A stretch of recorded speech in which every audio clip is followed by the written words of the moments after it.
Welcome, everyone, to the latest edition of the Bullpen with Adam the Bull, brought to you by BetRivers. Coming up on today's podcast, Browns training camp. The players are reporting.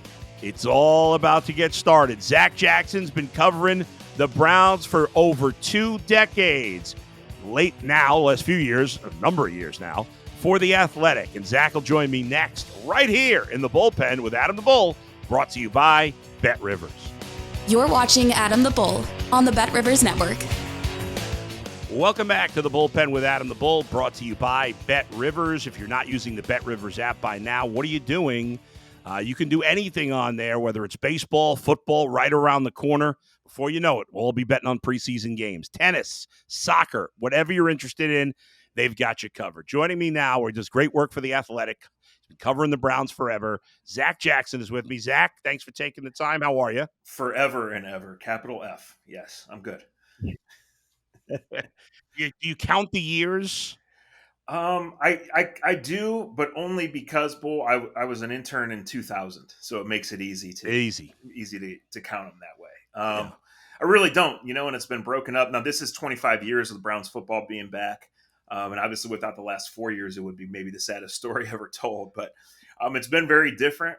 And, here they go with, I think, a season that is different because the expectations are high. They should be, right? They're spending more money than they've ever spent. It's the most talented roster they've ever had. And the AFC's loaded. And, I don't think anybody would be surprised if they win the division or finish fourth. Right. And I would say that about any team in this division. Yeah. I think maybe I'd be a little surprised if Pittsburgh won the division. But I really think it's possible that any of these teams could end in any order, and you can't be shocked by it. I guess some fans are, you're going to be biased to your own team, but as trying to be neutral observers, I mean, they're all good teams. No, they are. First of all, I think there's 2 teams that can win the Super Bowl, and I think the Browns could be the third. I really do. This team, Bull, needs to prove to me, starting with the quarterback, and then obviously the defense being a little more adaptable than it was last year. But, I'm not down on them. I think the ceiling is super high with this team. Yeah. I think when you look at the talent and think about, okay, if they can all get it together at the middle of the season and stay healthy and ride it out, why couldn't they be in this mix, with Watson making plays and with that defensive firepower that they have? So, people are excited and they should be. It's an adjustment in thinking. I think we're still all getting used to it because, as you said, the team's been so bad for so long. To go into a season where the upside is Super Bowl, and I'm totally with you there, it's realistic. It's not like a pipe dream because we're going to con ourselves into believing it. No, I mean, and you mentioned Watson, and that's obviously the biggest story. If Deshaun Watson could get back to playing like an all-pro caliber player, this is a Super Bowl team. If he can't, they're probably a playoff team that loses in the first or second round. In the end, it comes down to his shoulder, his throwing, and maybe his head, because that's probably been part of the issue. Yeah, it does. I think it's been all of those things. Now, I think you're probably going to have to win 11 to guarantee yourself a playoff spot, right? So, consistent quarterback play, efficiency first, explosiveness second, and, just getting the ball to all those pieces is huge. So, they enter camp with obviously the quarterback is a huge question. The stud running back is a huge question. And then their number one receiver probably isn't going to be there, right? It certainly wasn't there at the time. I think they'll get that resolved. I don't think that that's a 5-alarm fire, not at this point by any means. But there are questions. But I think when you look, they have the line, right? They have ancillary pieces. They have David Njoku, who finally had the breakout season, who's a really rare talent. And Watson's done it. Now, it's been forever, but he's done it. He has produced at a high level over multiple months, over multiple years. And you could easily make the case that when he did it, he didn't have the supporting cast that he has here. So I think there's a chance it clicks. And when you look at Myles Garrett, you look at Denzel Ward, you're talking about 2 of the absolute best, Jim Schwartz, 2 of the absolute best. And it's an organization that finally has some continuity. And I think that's shown. I know there's a new offensive coordinator, but I think the stacking of little moves while everybody waits on the big one to work, right, has really built a roster that is impressive, and I think that not many around the league would trade, so we'll just see how things eventually click together. And for the first time in forever, you talk about the stability. The coach and the GM both get extensions, both deserved extensions, and they appear, obviously I'm not inside the room, it appears that they are, for the most part, on the same page and rowing the oars in the same direction, something, as we have not seen in a long time in this organization. Yeah, certainly we could go back over the decades pool and probably laugh and cry. But really, sometimes like if you're trying to go from good to great, it really is just be good at the simple things, and you feel like Kevin Stefanski and Jim Schwartz are going to have them prepared to play. You feel like Andrew Berry has a pulse for the team, has made more good moves than bad ones. And in the history of the Cleveland Browns new era, those extensions should be celebrated. It's a big deal. But guess what has to be a big deal next? Win the division. Keep on winning, pushing this, because we're not sure how long this window is really going to be open. No doubt. And with all those positives, the one other thing I'll say is, Jimmy Haslem, we've all criticized him. We've killed him. There's been a ton to criticize. But the one thing you could say, he is not afraid to spend money. And we'll talk about Amari Cooper in a minute, but I mean, he doesn't care about the salary cap. He doesn't care how much money he spends, coaches, players. He's committed in terms of financially. He's done a good job with that. I think they're the second highest cash spending on this roster. They could obviously go to one. I think they were 1 or 2 last year, Bull. They're building this incredible complex around the facility. They're building an incredible new weight room and other extensions in the facility, which has been updated like 10 times in the 12 years of the Haslem time. And you're right, they've continued to commit. And it's not just the money they threw at Watson. It's the money they pushed forward last year on Joel Bitonio, on David Njoku, on Myles Garrett. We'll see what happens with the cap in the next year and a half. They have spent like it's going to go up. I think the league assumes it will going to go up. The Browns are finally getting to a point where they're going to have to make some decisions. But you're right. It's not going to be someone saying, well, they lost because Haslem wouldn't go get that next guy. No, right. He has pretty much given Andrew Berry and that group a blank check and said, go get him and keep going to get him. No doubt. Let's get back to Watson here for a minute. So you mentioned right before we started this interview, you said you're excited about training camp because you get to see a lot as opposed to the regular season. But with Deshaun Watson, I guess the question is, until he plays consistently well in the regular season, none of it really matters. But what do you want to see from him in training camp, and what did you see either good or bad from him in the OTAs minicamp portion? Well, we didn't really see much in the minicamp portion, right? It was very scripted, very regimented, very limited, honestly. Last year for training camp, most of it, he sucked. Let's just be honest. It did not bode well. So there were a couple good days at the Greenbrier. There were signs of a Njoku breakout, even though you didn't really see that on the field until Watson was out. But I want to see them stack good days in the passing game. Jerry Jeudy and Watson need to play together. They need to get on the same page. Who's going to be this other guy to step up? Elijah Moore, Cedric Tillman, David Bell, who I didn't think would make the team last year and ended up making a couple of the big plays of the year. I'm not going to go out there the third day and say, boy, Deshaun Watson either looked good or looked bad today, and that bodes well or bodes horribly, right? Sure. But I think by the time you get to August and get to that point, and whether he plays or not in the preseason is going to depend on his health. But I think it is going to be important that you could say, hey, he's stacking good days. The ball is consistently accurate. And then they're setting up at least the downfield throw, because we just didn't see any of it last year, at least none that got completed. With Amari Cooper, you referenced, that he was not going to be here in the beginning. It's funny. We just talked about Jimmy Haslem, not afraid to spend money. They have signed all these extensions. And yet, Amari Cooper, the only player in the history of the franchise to have back-to-back 1,000-yard seasons, can't get a new contract. Now, it takes 2 to tango. But with all these extensions that he's seen the last couple of years, including Jerry Jeudy, which had to piss him off because Jeudy hasn't done anything. And then throw in last week, they extend the kicker, for crying out loud. He's got to be a little pissed right now. And I don't blame him. I get it. I get their position. He's old, but he was still damn productive last year. Yeah, now let me clarify. I don't know exactly when we aren't going to see Amari Cooper. But I am of the understanding that we aren't going to see Amari Cooper until he gets a new deal. And he feels like he's earned that. You're right. A lot of this, Bull, it's not run and panic and, oh my gosh, the dysfunctional Browns are back. They're in a spot they've never been before. They have this really good, really proven player who's saying, you've paid everybody else, pay me. I earn it. You've paid older guys, you've paid offensive guys, you've paid new guys like me, you've paid guys to stay that have been there. And this has been a core player. This has been a really good player. So the original structure of the contract made sense. This is year 10 for Amari Cooper. He turned 30 last month. The Browns front-loaded the deal when they got him for nothing. They set it up so this would be the final year of the deal to coincide with his age 30 season. That makes a lot of sense.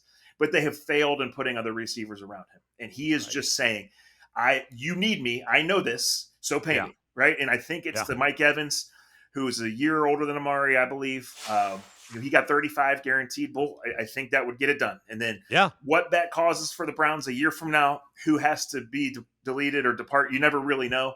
But I think they have to do it. And I just think, I'm not reporting it, I think that you're not going to see Amari back out on that field until he gets that deal. I think he'll get that deal. Yeah, I agree with everything you say. $35 million is completely fair. I mean, that's not outrageous at all. He deserves it. He's been a great player.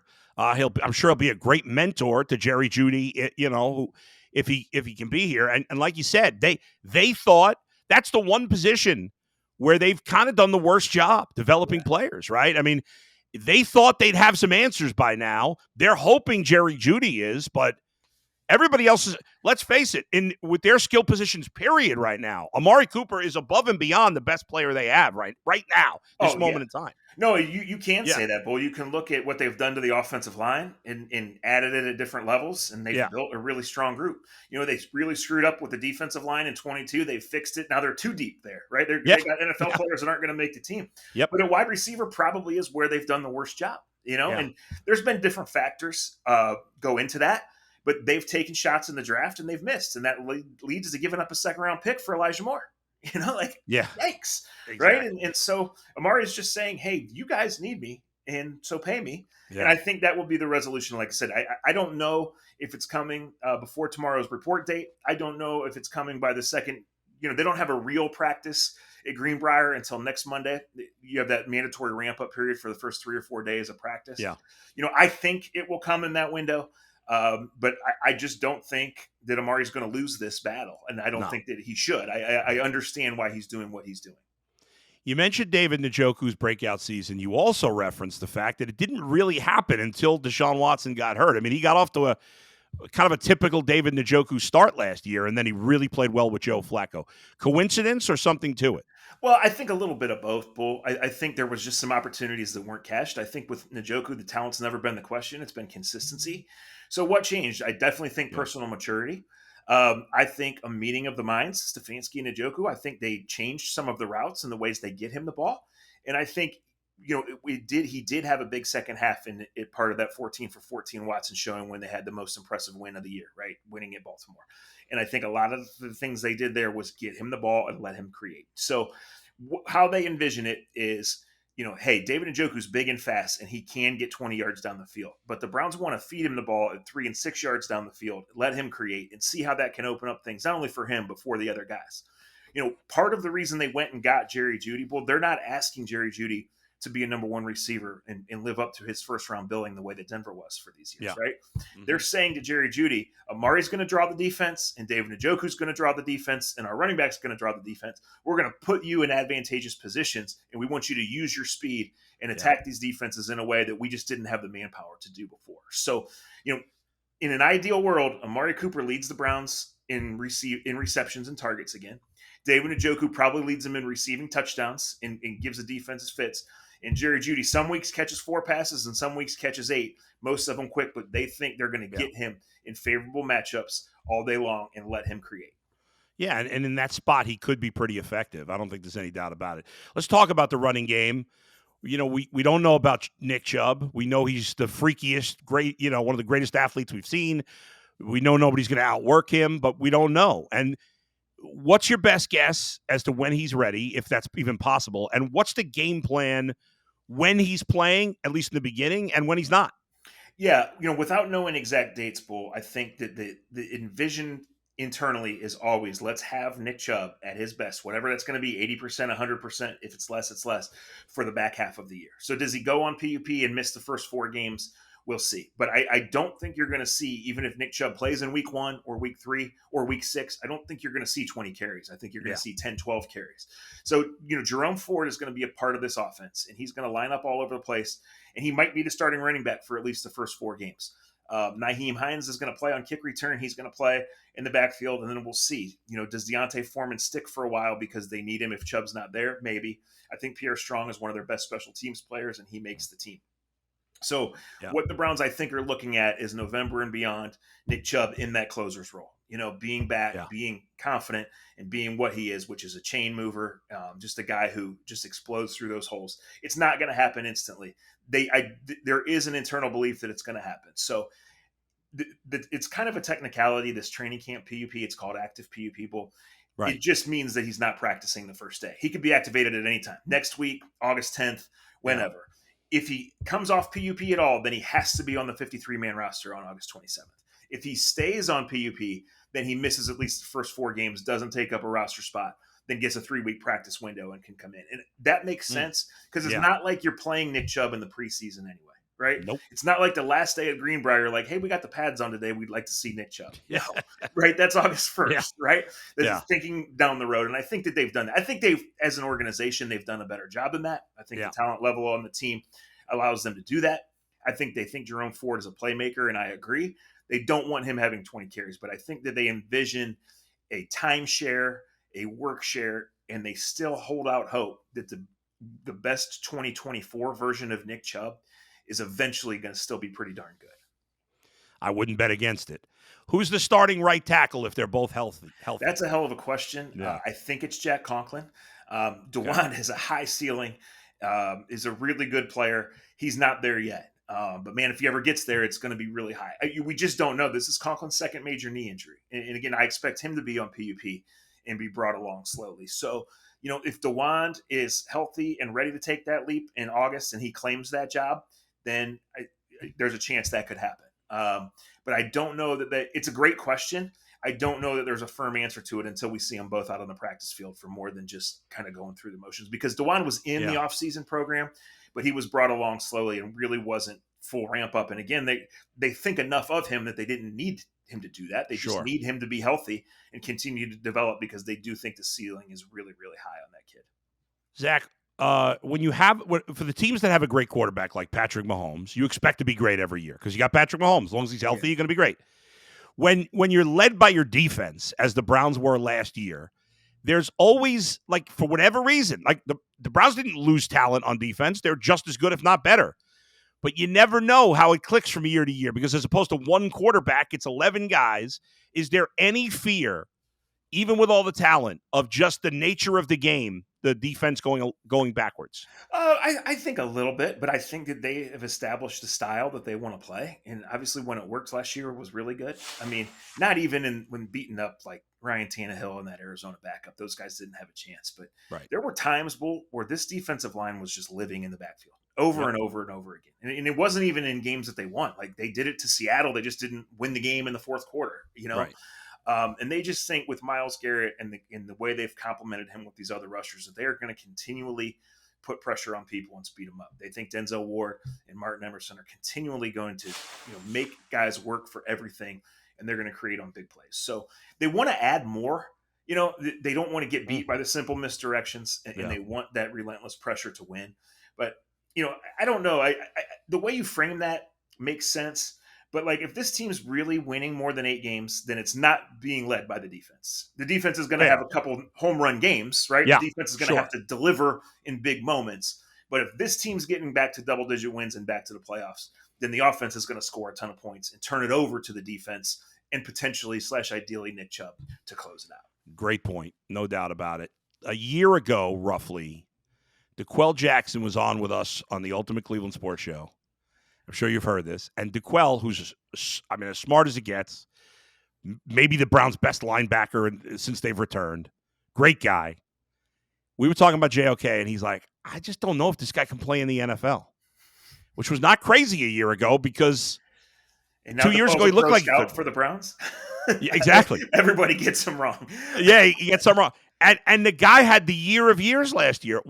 How did this happen? Is it just as simple as saying Schwartz? Because the guy looked lost 2 years ago, and last year he looked like one of the best linebackers in football. Well, he had NFL defensive tackles playing in front of him. That was a big deal. JOK is a super smart guy, and the concern because he's about 210 pounds, staying healthy. He did that. The real defensive tackles in front of him were part of that. The scheme fit him. One of the basic things of Schwartz's defense, obviously other than the upfield stuff, is the linebackers really on a lot of plays don't have specific responsibilities. They're told to follow the flow of the play and go.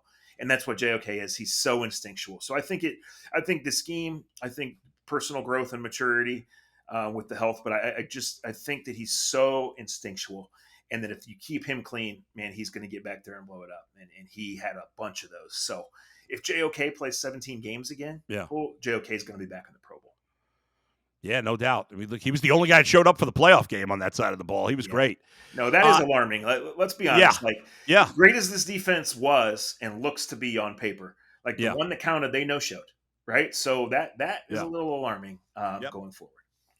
You know, somebody asked me the other day to pick a breakout guy on the defense. I went with Alex Wright. Are you buying or selling that possibility? He certainly made big strides last year, and he certainly was drafted in the mold of a later down the road type of player.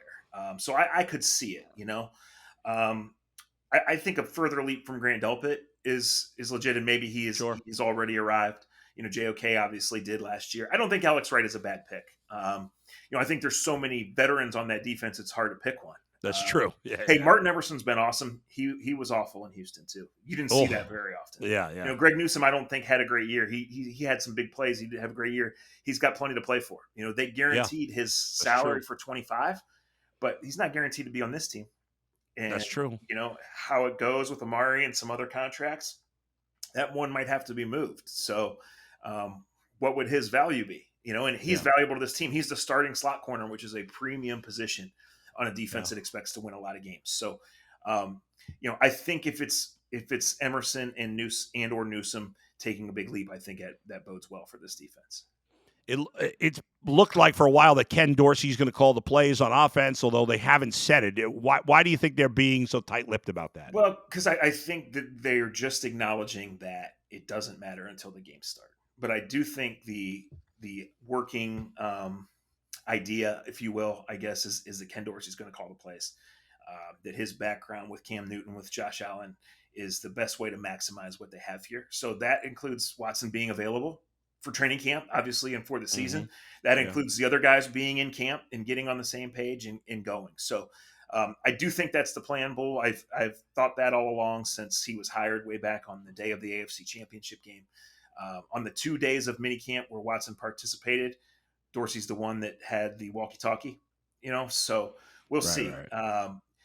Lots can and will change in training camp. And after a quiet offseason and with an established roster, the Browns hope it's just little things of guys dealing with minor injuries and some out of nowhere player coming in and pushing for a roster spot.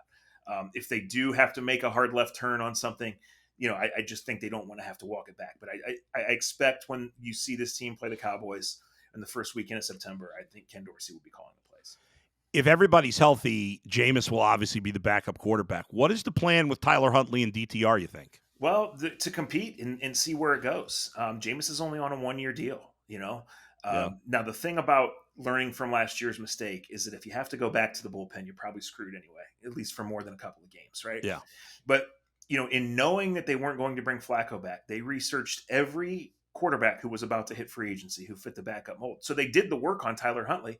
And then after they had chosen Jameis and come to an agreement with Jameis, Tyler Huntley was still available, so they went and got him.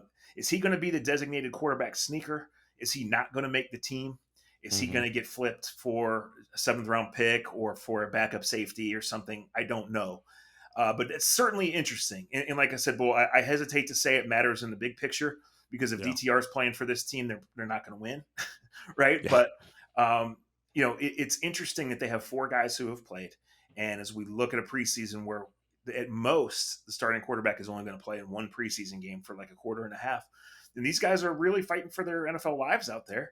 And Tyler Huntley is a guy that started 9 games, started a playoff game, and has played in a lot of big moments and hasn't really been bad at him. Now, he was bad when he played in Cleveland at the end of Watson's first year.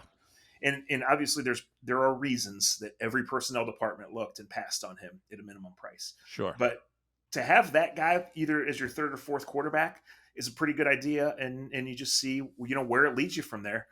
He might have a future as a Cleveland Brown. Last thing, Zach, and I've kept you a lot longer than I said, so I appreciate it.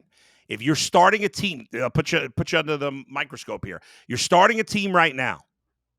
Are you taking C.J. Stroud, Lamar Jackson, or Joe Burrow? Oh, man. If I'm starting a team right now, yeah, I'm probably taking CJ Stroud. Maybe I'll never be allowed in Athens, Ohio again saying that. I'm a little bit concerned about Joe's injuries the last couple of years. Really? Yeah. But CJ Stroud just so impressive. And obviously, that run up to that draft, I wasn't covering quarterbacks for like the second time in my career. But I was at the Ohio State Pro Day. I was aware of how that was going. And I just thought that CJ checked every box to be a number one pick. And Carolina didn't pick him, and it's Houston's game, right? So, there's a lot of guys in this league who have had impressive rookie seasons and have never lived up to the billing. But I think what they've put around him, just the makeup that he seems to have. Like, it's not that I wouldn't want Joe Burrow, but I think the ceiling on CJ Stroud really is super, super high. I don't think has anybody ever had a better rookie season? Maybe Marino. I mean, that's not something I put in context, but I can tell you, like, is the focus in that playoff game was on the Browns and how poorly they played, but Stroud throwing every single ball right on the damn money was a big part of that too. Pretty impressive. Zach, great stuff, man. Thank you for joining me. All right, Bull. Thank you.